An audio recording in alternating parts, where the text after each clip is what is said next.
In a quiet forest clearing, a seasoned instructor guides a group through basic shelter building and water sourcing.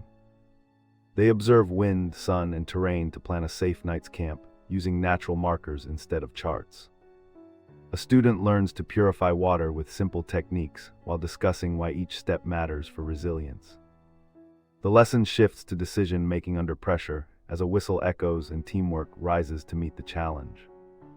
By dusk, the students record observations and commit to practicing daily skills that bridge classroom lessons with real wilderness life.